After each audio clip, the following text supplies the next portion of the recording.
Hello hello, on se retrouve pour une nouvelle enquête dans un supermarché. Pour aujourd'hui, j'ai sélectionné quelques produits et on va regarder la différence entre le plus cher et le moins cher. Tu verras, ce sont uniquement des produits de base, mais les aliments sont facilement 3 ou 4 fois plus chers. C'est assez fou, je trouve. On va aussi s'intéresser à l'aspect nutrition. Est-ce qu'il y a une vraie différence de qualité ou est-ce que c'est juste du marketing? On regarde ensemble, j'espère que tu es prêt. Juste avant de nous lancer, je te rappelle que si tu aimes ce type de contenu et que tu veux en voir plus sur la chaîne, alors pense à me l'indiquer avec un petit pouce et n'oublie pas de t'abonner pour ne rien manquer. Sur ce, c'est parti.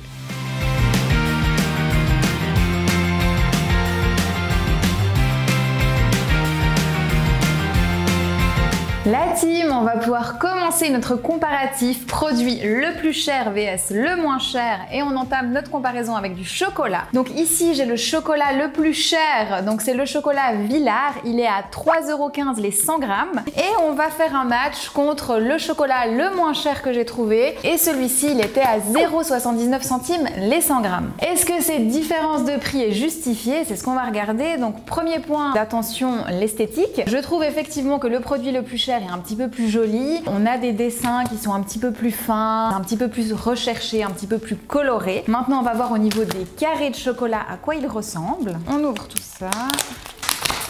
Ici, chez Villars, on voit que le carré de chocolat a une belle Edelweiss. Vraiment, je trouve ça très sympa. Et ici, eh bien, on a un chocolat qui est un petit peu moins designé, mais c'est un carré de chocolat tout à fait classique. Alors, niveau esthétique, ok, on comprend que c'est un petit peu plus cher chez Villars, le design est un petit peu plus travaillé, mais est-ce que ça justifie de payer son chocolat 3 fois plus cher? Sur ce point, je suis vraiment pas convaincue, d'autant plus que ici, j'ai 70% de cacao et ici seulement 41%.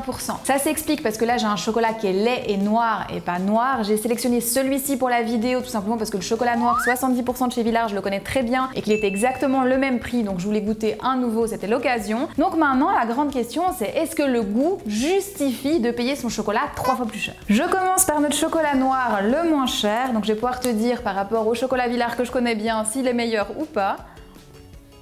Franchement, il est pas mal. Moi, je l'aime bien. Mais le chocolat de chez Villars que j'achète régulièrement est meilleur. Donc là, je peux comprendre que ce soit plus cher. Maintenant, 3 fois plus cher, c'est un petit peu exagéré à mon sens. Et maintenant, j'ai envie de déguster ce fameux chocolat au lait qui est le même prix que le chocolat noir de chez Villars. Donc, on va voir.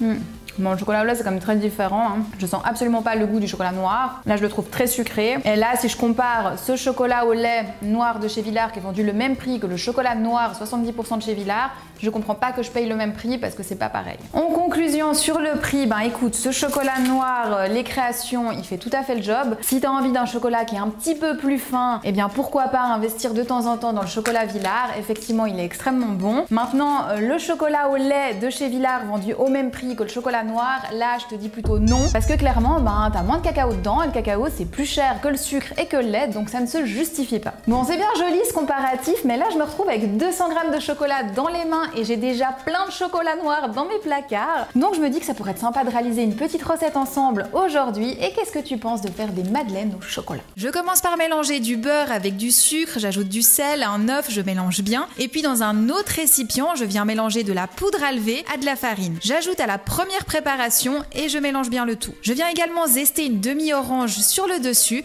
et j'ajoute une partie du jus de cette orange. Et là, je viens ajouter du chocolat que j'ai fait fondre à bain-marie. Je viens maintenant verser ma préparation dans un moule à madeleine et j'enfourne 15 minutes à 180 degrés dans un four préchauffé. À la sortie du four, je laisse refroidir les madeleines et pendant ce temps, je prépare le glaçage. Je fais fondre à bain-marie le chocolat au lait noir de chez Villars. Alors moi, j'avais celui-ci avec moi aujourd'hui, c'est particulier. Bien entendu, utilise le chocolat que tu souhaites. Je concasse une portion de noisettes et je trempe les madeleines dans le chocolat, puis j'ajoute les noisettes. Il n'y a plus qu'à déguster. Alors, dégustons nos petites madeleines, le meilleur moment.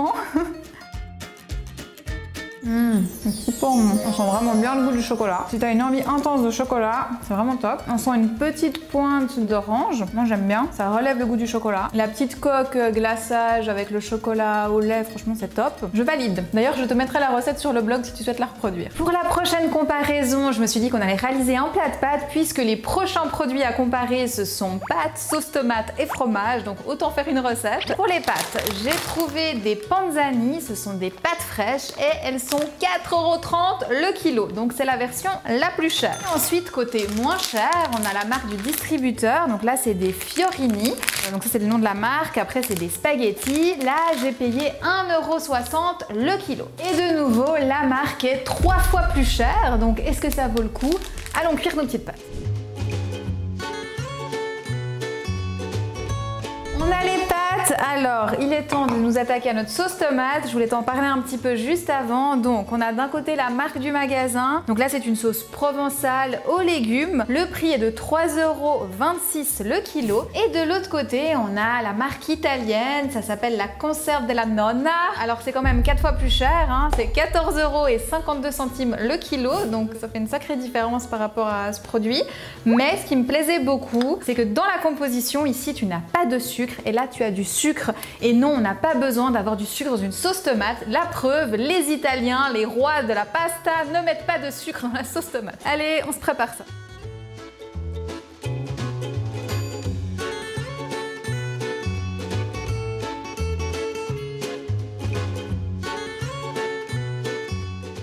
On a les pâtes, il nous reste le fromage. Donc pour ça, à côté le plus cher, on a un parmesan qui coûte près de 30 € le kilo. Et du côté du moins cher, on a de l'emmental français à un petit peu moins de 8 € le kilo. Donc de nouveau une grosse différence, hein, c'est 4 fois plus cher côté parmesan. Et maintenant on va voir comment ça fond parce que c'est pas du tout le même type de fromage.